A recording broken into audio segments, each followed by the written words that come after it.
Mon père me dit, j'ai toujours été manœuvre, tu peux bien l'être aussi. Ma mère, elle...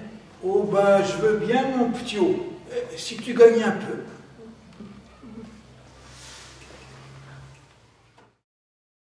Travaux De Georges Navel. Je suis né le 30 octobre 1904 à Médières, près de Pont-à-Mousson. Ma mère m'a eu à 47 ans. J'étais son 13e.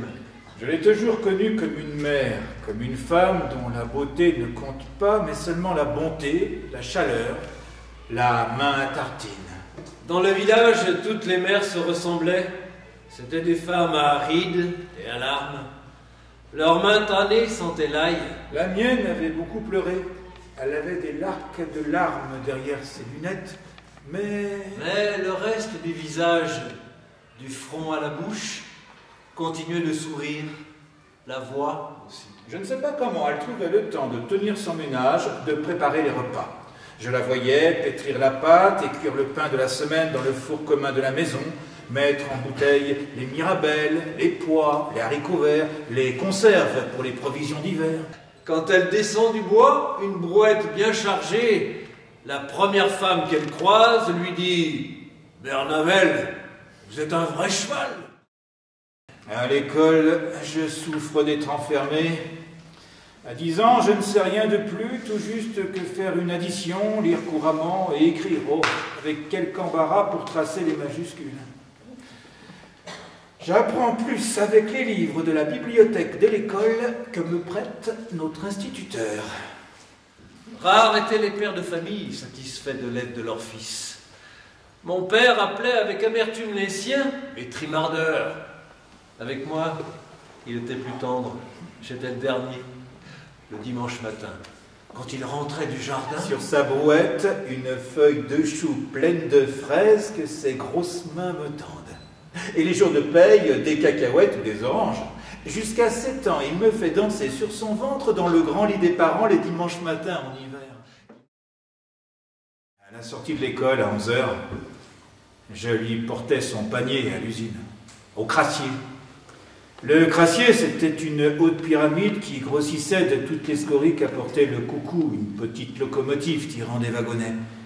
Mêlée à la poussière et au bloc de crasse, la fonte était récupérée par lavage, pelle par pelle, dans un courant d'eau. Je trouvais là mon père, avec une demi-douzaine d'hommes que je connaissais par leur nom. Il était toujours calme, rarement gai, souvent d'humeur chagrine. Il avait plus de 60 ans. Il allait vers sa 40e année de présence à l'usine. On lui avait déjà remis la médaille de 30 ans de bon service. Et quand il n'en pourrait plus, qu'il s'arrêterait de travailler, l'usine lui servirait une pension. 10 sous par jour, la valeur d'un litre de vin ou d'un paquet de tabac. La guerre de 14 éclate. J'allais avoir 10 ans. Un soir, à la nuit tombante, tous les hommes passent à la mairie. Je serre toutes les mains des partants.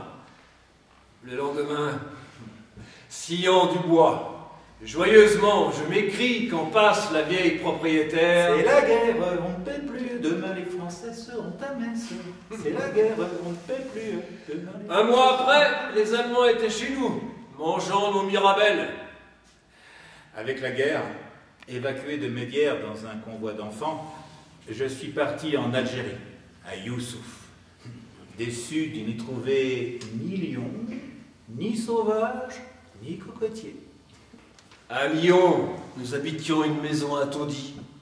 Mais le soin qu'apportaient les ménagères à faire leur ménage donnait à leur intérieur une sorte de tranquillité paysanne.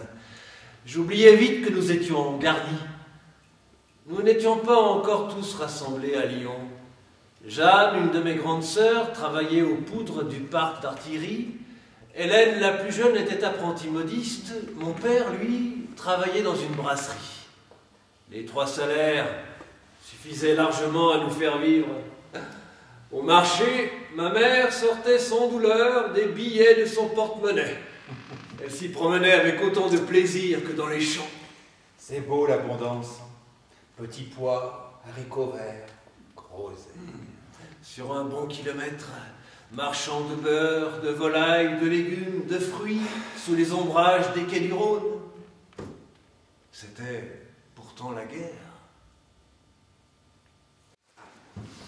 Un an après mon retour à Lyon, j'entre à l'atelier où travaillait mon frère René. J'ai 13 ans. Là, j'apprends plus vite la vie.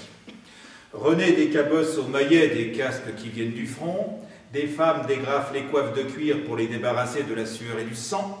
Après un coup de peinture bleu horizon, ils sont neufs pour un retour à Verdun. Je suis à l'étamage des bidons. Le local noir pue l'acide, mais je suis distrait par les belles couleurs du bain d'étain. Les tameurs me passent les coquilles, je les essuie dans un bac de sciure. Je ne suis pas encore mûr pour la rudesse, la grossièreté des adultes. En Algérie, la vie m'avait paru plus belle.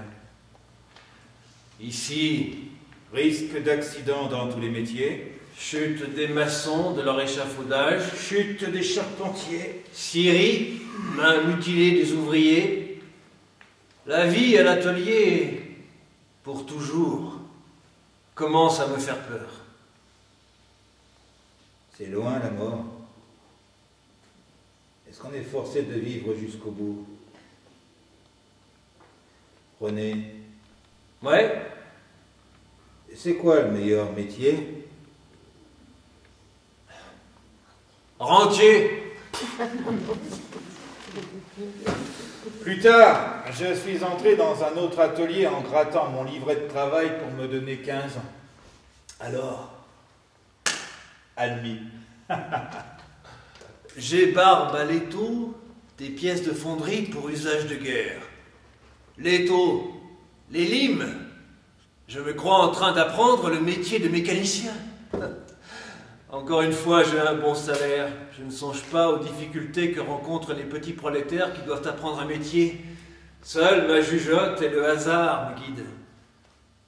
J'étais sans révolte, bien adapté à la condition ouvrière, heureux de devenir fort ou heureux de devenir habile. Un bon ouvrier me faisait grande impression. Les riches n'étaient qu'un mythe. Je croyais le monde réglé honnêtement et vrai, tout ce que disent les journaux. Et puis, 1917, cortège de grévistes. Placards, les drapeaux rouges. On veut la paix! On veut la paix! Un soir, je suis mon frère Lucien à une réunion à l'Union des syndicats. Là, je comprends le sens des grèves de 1917, des mutineries de Champagne et de la lutte qui se poursuit en Russie. Les contremaîtres, les petits patrons perdent de leur prestige. La classe cesse de me paraître une limite dans laquelle s'enfermer. Ni esclave, Ni chair à canon. rien n'empêche un homme d'être un homme.